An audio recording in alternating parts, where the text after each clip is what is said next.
Welcome to my first Q&A. I made a post, two posts on Instagram asking people to ask me their questions, so I'm gonna try to answer as much as I can now. I thought about doing a written post, but with the number of questions it was just impossible. And if you're wondering why I don't show my face, well, I'm shy and I don't feel comfortable with thousands of people seeing my face. The first question is, why do when I put my henna in a cone it won't come out?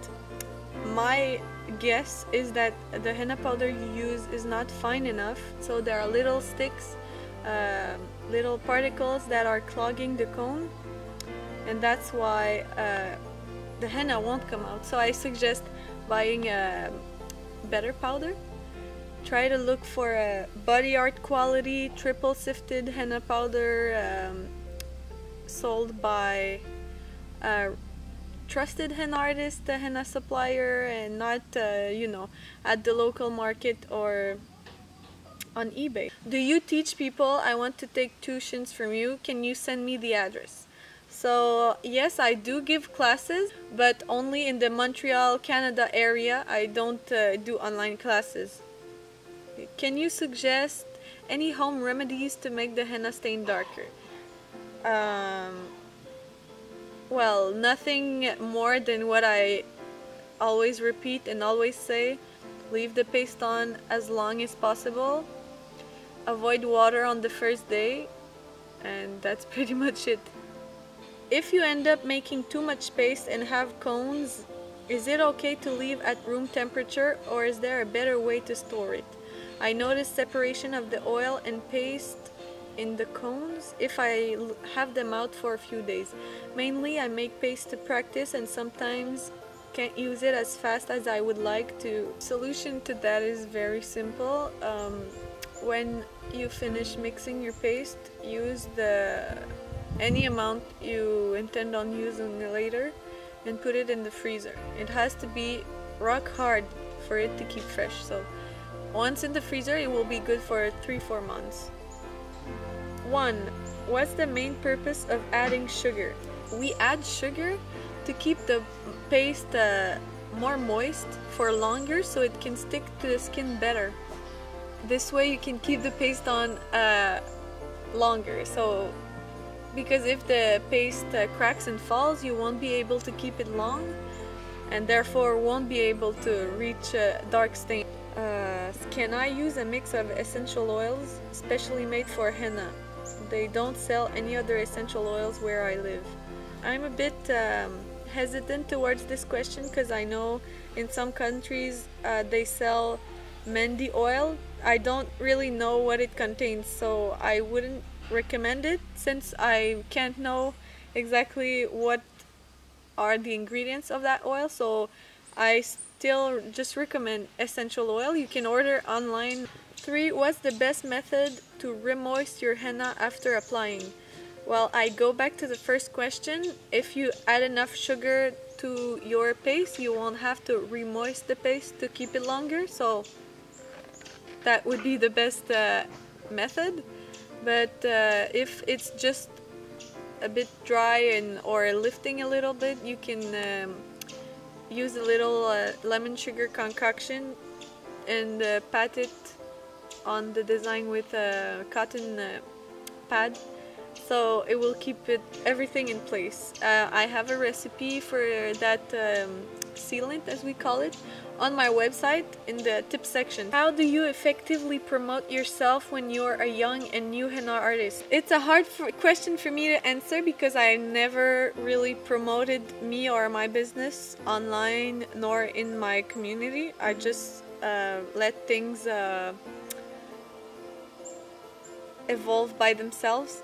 I started posting pictures and then more pictures and doing more designs, working on my designs, and everything just developed by themselves. Can you give us the recipe for making henna paste? The recipe is already on my website in the tips tab, so you can just see it there. Also, is it okay to brew tea or coffee and add it? It is okay, but it's not necessary, so I don't do it. What are some of the good henna powder brands? Rajasthani is the best henna ever, in my opinion. It's not a brand, just henna that's from Rajasthan in India. And I heard henna sikaji powder is really good. When did you start this henna business? Did you take special classes or you were born with this talent? Anyways, love you.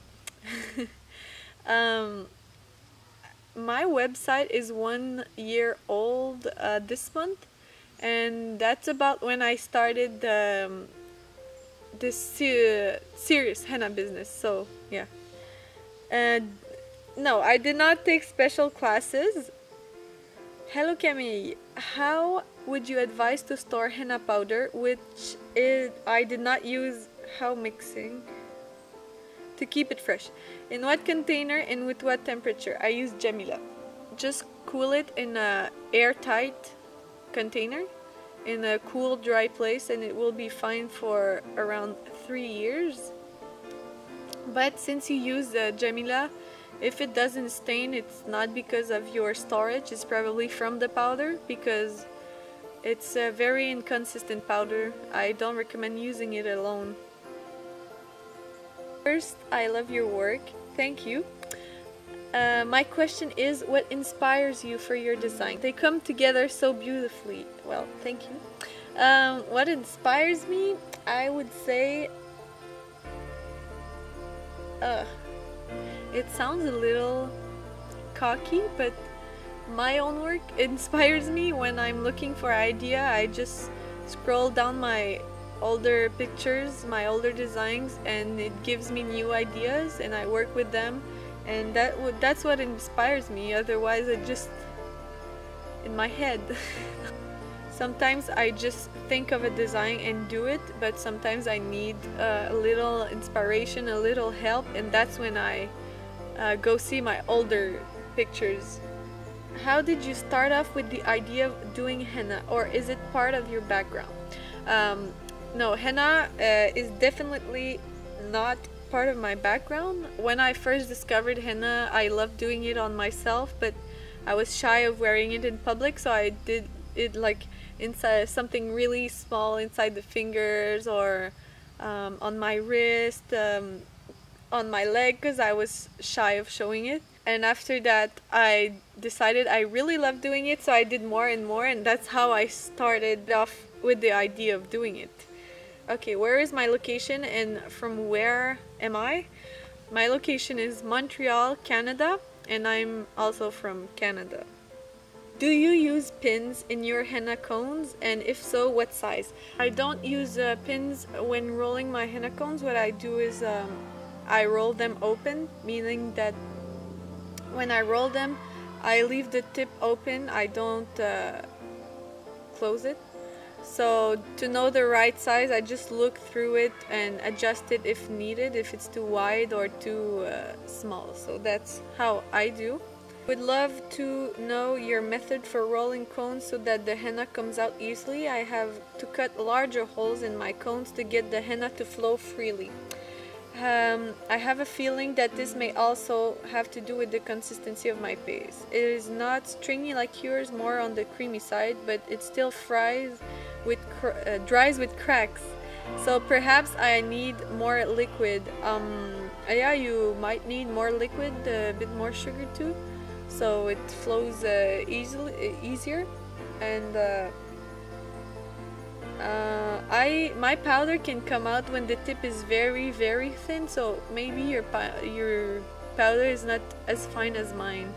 You get your henna to stay so moist even after you've had the paste on your skin for hours. I add sugar to my batch, but it always dries up and flakes off of my skin only after an hour or two. Just add more sugar. How long have you been practicing henna? I've been practicing henna seriously for 2 years. Before that, I did it sporadically, maybe once every year or so. always have this question in mind. Usually I do henna events, and especially like Eid, we have henna a day before, so clients usually want henna stains to be dark fast, like within 12 hours. So is this possible? Because usually the dark stains take 12 to 48 hours, and I hate disappointing them with orange stains on Eid days. Why don't you book your appointments 2 days in advance instead of 1 day in advance? I think that would solve the problem. There's no way to speed the henna darkening. You also prefer to use 2 cones while working, one finer tip and the other larger. No, I use the same fine tip cone for all my designs, so I never switch cones. I mixed Jamila henna and it has been 24 hours now. You asked this 2 weeks ago, so I'm figuring out it's not valid. You don't need an answer anymore, but I'm still gonna answer because if you use Jamila, it can happen a lot, so maybe this will help you. So she asked, I mixed Jamila henna and it has been 24 hours now. The dye hasn't released yet. I checked it several times with a spoon, but nothing yet. Does it affect henna dye release if I unwrap the plastic several times to check it? No, it doesn't affect the dye release process at all. I think the problem is that you use Jamila. It's a very inconsistent powder, as I said, so the stains can vary between boxes, so this might be the issue. How many hours on average do you recommend to keep on the henna for the absolute best result? Since you said absolute best results, I'm gonna tell you what I personally do. I usually keep it on for 10 hours minimum, but my absolute best results were achieved when I kept it on for 18 to 20 hours. Would you ever come to Kitchener, Ontario for an appointment, or would you prefer the client coming to you? I would much prefer it if you came to me. I don't travel for appointments. Do you ever get stuck on coming up on a design? How do you think of a new thing to do? I often get stuck when I'm trying to figure out a design. It happens very frequently. That's why it takes me so long when I do a design on myself. It takes me hours because I'm always thinking about what next element I will do, and it takes a long time. But that's just the way it is. So how do you think of a new thing to do? Yeah, as I said, these last months I've been looking at my old stuff and getting inspired from it. How do you develop your creativity in lines? I'm trying to practice as much as I can, but I get stuck all the time with creating my own design. Plus my lines are not as perfect as yours. Lines will come with practice. One thing that helps is draping the lines instead of drawing them directly on the skin. If you hold the cone a little bit apart from the skin and just lay down the line, it will be much straighter than if you just try to draw it directly on the skin, and it looks a bit shaky that way. About getting stuck with creating your own designs, my biggest advice would be to stop looking at other people's work as much.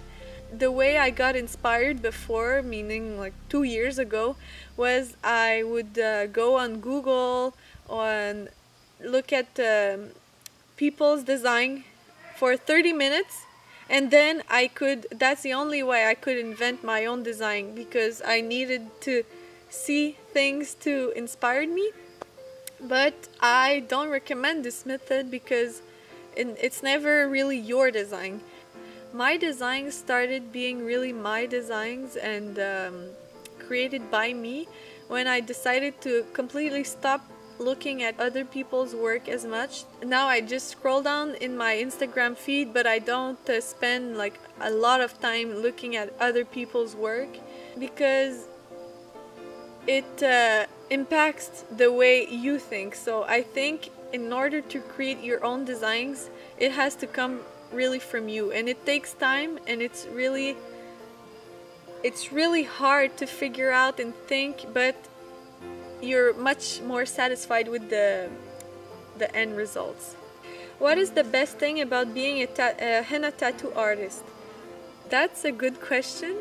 I would say meeting nice people, meeting nice clients, and having good conversations during appointments, and being able to talk with people on Instagram and help each other, and getting feedback, positive feedback from people on Instagram. First question, Rajasthani or Jamila? 2000% Rajasthani. 2. Your paste seems thicker than most, your tip thinner. How do you get your henna to flow out so smoothly without leakage? First of all, I don't think my paste seems thicker than most at all. My tip is indeed very thin, but the powder I use is sifted very, very finely, so it can go out of the tiniest tip. If you had to pick one tip for the darkest stain, what would it be? It would be keep the paste on as long as you can. 4. What's the thickness of your cellophane? I have no idea. It's not written on the wrapping, so I don't know. Why are you such an amazing henna artist? How old were you when you first started to practice henna? I think I was 18. When leaving your henna on all day to achieve the darkest stain, how do you prevent rubbing off the paste? How do you last all day without using your hand for designs on fingertips and the palm of your hand? Well, I just use the other hand. It's a struggle, but if you're dedicated, it's very, very possible. Okay. So how did you get into henna and create a successful business for yourself? What was the most difficult thing for you in doing so? So I would say definitely the most difficult thing was to keep believing I was able to achieve it when people told me that I didn't have a real job, that I should stop wasting my time and all that. So I would say to keep believing I could pursue it even when other people tried to discourage me. Does the time of dye release depend on how much henna paste there is? No, I don't think so. I don't think it varies. Can you tell me how to make henna with things that I can find easily? If you go on my website and read my recipe, my goal was to keep my recipe as simple as I could, and that's what I did, so that's the easiest you could find. So, do you sell your cones and deliver them all over the world? I don't.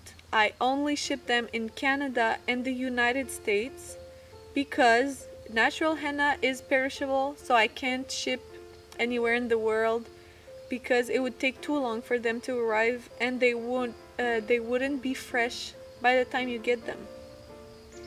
What do you do to fix a paste that is very hard to dry fast but the consistency is perfect? The appropriate dry time for customers should be 15-20 minutes, I think. That way it doesn't smudge. I typically add more dry henna to my mix. Is this the best solution? Yes, or just decrease of a little your sugar amount. How to keep the paste from a form of stickiness when I finish off a point, it doesn't let go. Usually this happens if your paste contains a lot of sugar. That's what it makes. That's what makes it so sticky. To avoid pointy points, what is important to do is to release the pressure once you're done pressing on the cone to do the point. So when the point is fine and the right size, just release the pressure and then remove your cone. Make sure you don't continue applying pressure while you remove your cone. If it still does it and it's very hard to work with, try decreasing the amount of sugar you put in the henna paste. How to do perfect round dots? Do we squeeze at angle or straight up and down? Definitely straight. If you do it at an angle, it does come out a little crooked if your paste is the right consistency. Maybe I'll insert a clip here. Okay, so let me start by drawing a little line. So maybe I can zoom in a little more. Okay, so you can see if I draw the dot from the side, it's very hard to get the right shape because it comes out unevenly. If you draw the dot, from upwards, it's gonna come out evenly from all sides. So this way it will be round and even. I'll do a couple more from the side just to show you the difference. So it gives you a much cleaner work if you do it this way than this way. When you use the cone vertically, you can do basically any size. So you can see I can do huge dots, whereas when I do it from the side, it comes out all crooked and goes in all directions. I'd like to know what you do if you smudge a design on a client and how you avoid it. So it definitely happened to me before during an appointment to rest my hand on the wrong spot and smudge the design a little. Never anything dramatic, but what I do is as quick as possible, because you know henna stains very fast, so as quick as possible I just use my cone to scrape the henna where it's not supposed to touch the skin and just rearrange it so the damage is fixed. I'd also like to know why sometimes the paste seems to melt so that detailed designs get smudged. This happens when you put too much liquid in your paste. So you might want to add a little bit of henna powder or decrease your amount of water next time. Do you apply anything on the henna after it's dry? If yes, what do you put on it? I usually don't add anything, but if I notice a slight raising of the paste or cracking, I do use the lemon sugar sealant, which recipe is on my website, but I rarely ever use it.